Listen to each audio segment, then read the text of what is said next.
Hello नमस्कार प्रणाम। आज के हमारे इस विशेष वीडियो लेक्चर में मैं आप सभी का तहे दिल से इस्तकबाल करता हूं, स्वागत करता हूं, वेलकम करता हूं। आज का यह वीडियो लेक्चर सभी प्रतियोगी परीक्षाओं के लिए अति उपयोगी है, क्योंकि इस वीडियो लेक्चर में केवल उन्हीं प्रश्नों को शामिल किया गया है जो यूपीएससी और स्टेट पीसीएस जैसी परीक्षाओं में आ चुके हैं या इन परीक्षाओं में बार बार रिपीट होते हैं। अतः आगामी सभी प्रतियोगी परीक्षाओं में निश्चित सफलता के लिए वीडियो लेक्चर को पूरा देखें और यदि चैनल पर पहली बार आए हैं तो चैनल को सब्सक्राइब जरूर कर लें। तो 70 नंबर का प्रश्न है। इससे पहले की वीडियो में हमने इस प्रश्न की चर्चा की थी, लेकिन गलती हो गई थी इस प्रश्न में, इसलिए हम दोबारा इस प्रश्न को आज व्याख्या करते हैं। उस समय जब नेपोलियन की शक्ति के सामने यूरोप में साम्राज्य धराशायी हो रहे थे, तब नीचे लिखे गवर्नर जनरलों में से किसने भारत में ब्रिटिश पताका फहराए रखी थी। यानी प्रश्न की व्याख्या मैं करता हूँ। नेपोलियन की जो शक्ति थी, यानी वो अपने एक्सट्रीम लेवल पे थी, चरम पे थी। उस समय भारत में कौन गवर्नर जनरल था जो कि यहाँ पे मतलब उसका सामना करने के लिए तत्पर तैयार था? Lord Dalhousie, Lord Cornwallis, Lord Wellesley, तो लॉर्ड हेस्टिंग्स। तो इसका जो सही उत्तर है वो है लॉर्ड वेलेस्ली। इसने यहाँ पे क्या किया था? सहायक संधि के माध्यम से इस प्रकार की विकट जो परिस्थितियां थी उसमें निपटने का कार्य किया था।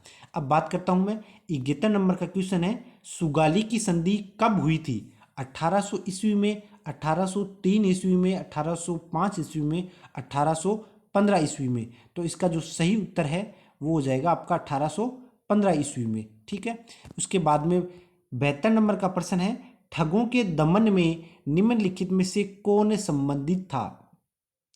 तो पहले तो मैं आपको बताता हूँ ये ठगों के दमन ये क्या होता है। तो पहले जो क्या था, हिंदू और जो मुस्लिम कम्युनिटी जो मोहम्मडन थे ना, तो ये दोनों कम्युनिटी में कुछ इस प्रकार के मतलब इनको दोनों धर्मों के कुछ अनुयायी जो लोग थे वो इस प्रकार से मैं आपको कह सकता हूँ कि कुछ सामाजिक जो कुप्रथाएं थी, जैसे सती प्रथा हो गया या बलि प्रथा हो गई।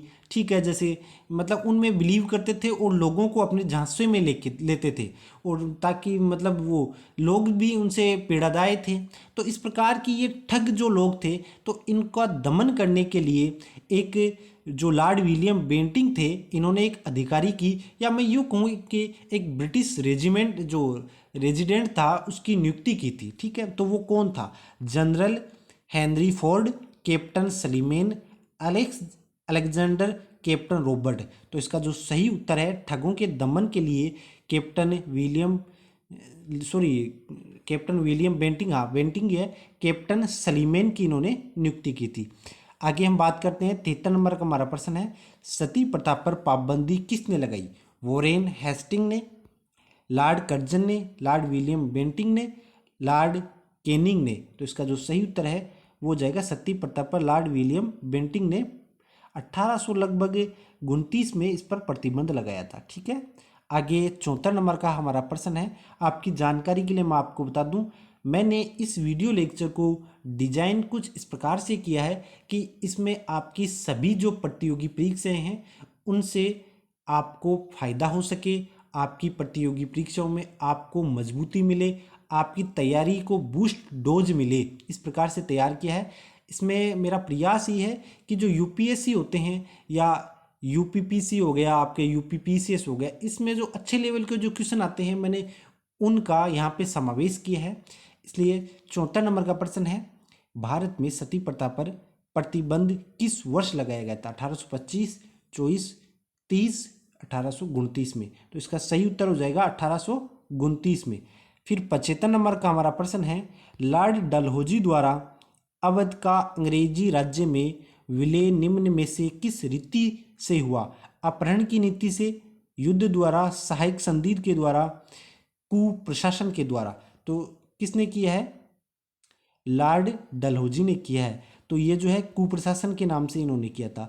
अब यहाँ पे एक अंग्रेज अधिकारी को लॉर्ड डलहौजी ने रख रखा था, उसी की मतलब जेम्स को आउटरम नाम से व्यक्ति था, उन्होंने सिफारिश की थी कि यहाँ पे जो प्रशासन है वो ठीक नहीं चल रहा है, वो जनता के विरोध में जा रहा है। इसलिए उसी की रिपोर्ट के आधार पर लॉर्ड डलहौजी ने यहाँ कुप्रशासन के कारण पे अपने विलय यानी अपने अधिकार क्षेत्र में ले लिया था। 76 नंबर का प्रश्न है, ब्रिटिश साम्राज्य में अवध का विलयन कब हुआ? 1853, 54, 1855, 1856। तो इसका सही उत्तर हो जाएगा 1856 में अवध का विलय हो गया था ब्रिटिश साम्राज्य में। 77 नंबर का क्वेश्चन है, निम्नलिखित में से किसने विलय की नीति नियोजित एवं क्रियान्वित की? वेलेजली ने, हेस्टिंग्स ने, डलहौजी ने, रॉबर्ट क्लाइव ने। तो जो विलय की जो ये नीति थी ये लॉर्ड डलहौजी ने क्रियान्वित की थी, ठीक है, यानी इम्प्लीमेंट इसको किया था और इन्हीं की ये प्रायोजित थी। 78 नंबर का क्वेश्चन है, ब्रिटिश द्वारा कुशासन का बहाना लेकर निम्नलिखित प्रांतों में से किस एक का शासक हटा दिया गया था?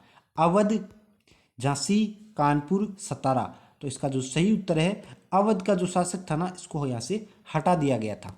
उसके बाद में 79 नंबर का हमारा प्रश्न है, लॉर्ड डलहौजी की विलय नीति का प्रथम शिकार निम्नलिखित में से कौन हुआ था? झांसी, सतारा, करौली, संबलपुर। तो ये जो लॉर्ड डलहौजी, इसकी नीति का प्रथम जो शिकार जो हुआ था वो होता आपका सतारा, ठीक है। 80 नंबर का हमारा प्रश्न है, निम्नलिखित में से कौन अवध का ब्रिटिश रेजिमेंट हुआ या था जब अवध का ब्रिटिश साम्राज्य में विलय हुआ? यानी उस समय पे वो ब्रिटिश रेजिमेंट कौन था जिसकी रिपोर्ट के आधार पर अवध में जो है मतलब कुप्रशासन का इन्होंने रिपोर्ट पेश की थी, यहाँ पे प्रशासन ठीक से नहीं चल रहा है। तो वो था आपका James Outram, Sleeman, bishop R Heber, general Low. तो इसमें सही उत्तर है जेम्स आउट्रम, ठीक है। 81 नंबर का हमारा प्रश्न है, भारत में रेलवे लाइन किस ब्रिटिश गवर्नर के समय बिछाई गई? Lord Dalhousie, Lord Curzon, Lord William Bentinck, Lord Lytton. तो इसका जो रेलवे लाइन जो थी इंडिया में वो लॉर्ड डलहौजी के समय बिछाई गई थी, ठीक है। यदि आप चैनल पर पहली बार आए हैं तो चैनल को सब्सक्राइब जरूर कर लें और वीडियो को लाइक करें, वीडियो को अधिक से अधिक शेयर भी अवश्य करें। इसी प्रकार की प्रतियोगी परीक्षाओं से रिलेटेड जो वीडियो लेक्चर देखने के लिए आपके लिए ये चैनल अति उपयोगी है, इसलिए सब्सक्राइब इसको जरूर कर लें। आगे बात करता हूँ, 82 नंबर का क्वेश्चन है, भारत में प्रथम रेल लाइन का निर्माण किन नगरों के बीच हुआ? हावड़ा और श्रीरामपुर, बम्बई और ठाणे, मद्रास और गुंटूर, दिल्ली और आगरा। तो ये जो प्रथम रेलवे जो 1853 में लॉर्ड डलहौजी के प्रयासों से भारत में चला था, लगभग 34 किलोमीटर 33 किलोमीटर 33.8 है, इसलिए आप 34 मान के चलो। बम्बई से ठाणे के बीच में इसकी शुरुआत सबसे पहले हुई थी, ठीक है। आगे हमारा 83 नंबर का प्रश्न है, भारत में पहली रेलवे लाइन कब शुरू हुई? 1853, 1855, 1840, 1850। तो भारत में प्रथम रेलवे लाइन जो है वो 1853 में शुरू हुई थी, ठीक है। इसके बाद में हमारा नेक्स्ट 84 नंबर का क्वेश्चन है, किस कंपनी ने, बहुत ही अच्छे लेवल का क्वेश्चन है, किस कंपनी ने सर्वप्रथम भारत में रेल यात्रा प्रारंभ की? Eastern railway, great Indian peninsula railway, Madras railway, Awadh Tirhut railway. तो इसका जो भारत में किस कंपनी की रेल यात्रा शुरू की थी, यह है आपका ग्रेट इंडियन पेनिनसुला रेलवे, इसके माध्यम से यहाँ पे रेल की शुरुआत हुई थी। उसके बाद में हमारा 85 नंबर का क्वेश्चन है, पब्लिक वर्क डिपार्टमेंट को 1845 से 55 के दौरान स्वरूप देने वाले कौन जनरल थे? लॉर्ड डलहौजी, यानी पब्लिक वर्क्स जो डिपार्टमेंट है वो किसके समय में डेवलप हुआ था? Lord Dalhousie, Lord Cornwallis, George Auckland, Warren Hastings. तो इसका जो सही उत्तर हो जाएगा वो हो जाएगा लॉर्ड डलहौजी, ठीक है। इसके बाद में हम बात करते हैं, हमारा 86 नंबर का क्वेश्चन है, विधवा पुनर्विवाह अधिनियम किसके शासनकाल में क्रियान्वित किया गया?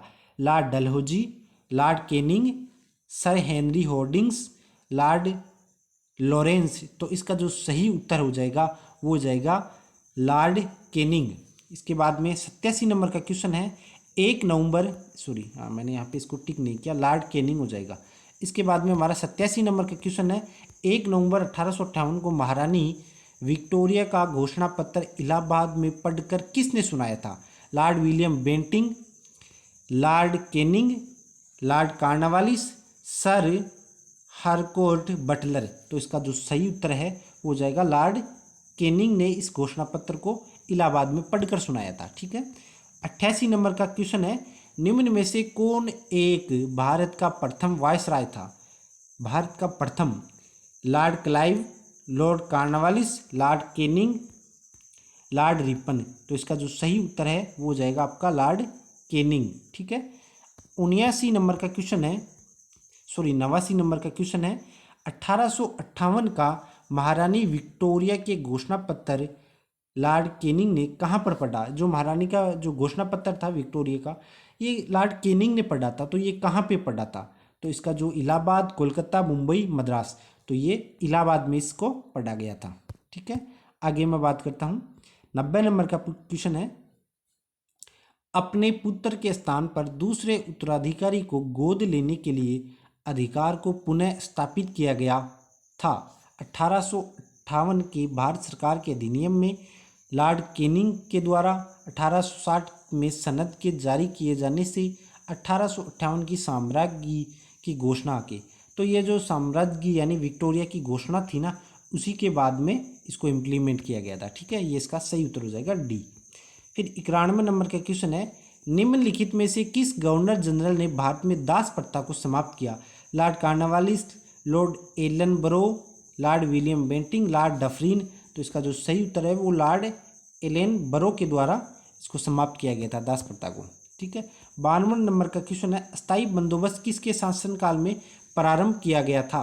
Warren Hastings, Lord Cornwallis, Lord Wellesley, sir John Shore. तो इसका जो सही उत्तर है वो कॉर्नवालिस हो जाएगा। अस्थायी बंदोबस्त ये कॉर्नवालिस जो है इसी के समय इम्प्लीमेंट हुआ था। पेशवाई को कब समाप्त किया गया? पेशवाई को कब समाप्त किया गया? 1858, 1818, 1861, 1802। तो इसका जो सही उत्तर हो जाएगा 1818 में। 94 नंबर का क्वेश्चन है, निम्नलिखित में से किसने राजपूताना की देशी रियासतों के साथ 1817-18 की अधिनियम संधि की बातचीत की थी?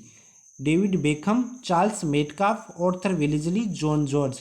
तो इसका जो चार्ल्स मेटकाफ है, इन्होंने राजपूताना की रियासतें जो थी इनके साथ संधि की बातचीत की थी। 95 नंबर का क्वेश्चन है, निम्न में से कौन चतुराईपूर्ण निष्क्रियता की नीति के साथ जुड़ा हुआ है? 95 नंबर का क्वेश्चन है, इसमें आपका William Bentinck, Lord Canning, Lord Mayo, John Lawrence. तो इसका हो जाएगा चतुराईपूर्ण निष्क्रियता की नीति से ये आपके जॉन लॉरेंस, आई थिंक ये हो सकता है। ठीक है, 95 में। आगे हम बात करते हैं 96 नंबर का क्वेश्चन है, भारत में अंग्रेजों के समय प्रथम जनगणना कब हुई? लॉर्ड रिपन के समय, ये आई थिंक 1872 में हुई थी। लॉर्ड मेयो, लॉर्ड डफरिन या लॉर्ड लिटन के समय? तो ये हुई थी लॉर्ड मेयो के समय में 1872 में हुई थी। लेकिन यदि आपको नियमित अंतराल से पूछे तो वो आपके 1881 से हुई थी। ठीक है, वो हुई थी आपके लॉर्ड शायद रिपन के समय हुई थी।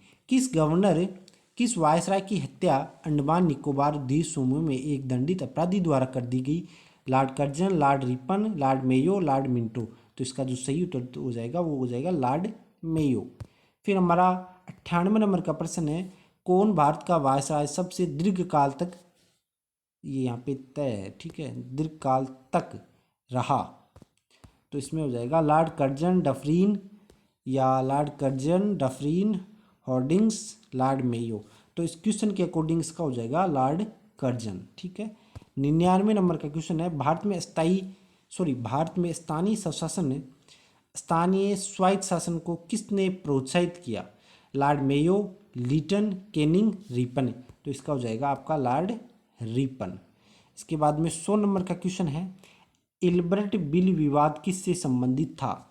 इल्बर्ट बिल विवाद, भारतीयों द्वारा हथियार लेकर चलने पर कुछ प्रतिबंधों का लागू किया जाना, भारतीय भाषाओं में प्रकाशित होने वाले समाचार पत्रों और पत्रिकाओं पर प्रतिबंध लागू किया जाना, यूरोप के लोगों के मामलों की सुनवाई करने के लिए भारतीय न्यायाधीशों पर लगाई गई अयोग्यता को हटाना, आयातित वस्तु कपड़े पर लगाए गए शुल्क का हटाया जाना। तो इसका जो सही उत्तर हो जाएगा वो हो जाएगा सी, यूरोप के लोगों के मामलों की सुनवाई करने के लिए भारतीय न्यायाधीशों पर लगाएगी अयोग्यता, यानी जो भारतीय न्यायाधीश हैं वो अब यूरोप के लोगों की, जो पहले भारतीय न्यायाधीश पर ये मतलब रिस्ट्रिक्शन प्रतिबंध था कि वे यूरोप के लोगों की सुनवाई नहीं कर सकते थे, लेकिन इस बिल के माध्यम से अभी इस प्रकार का उनको प्रोविजन अधिकार अथॉरिटी दी गई थी कि वो उनकी सुनवाई भी अब कर सकते थे।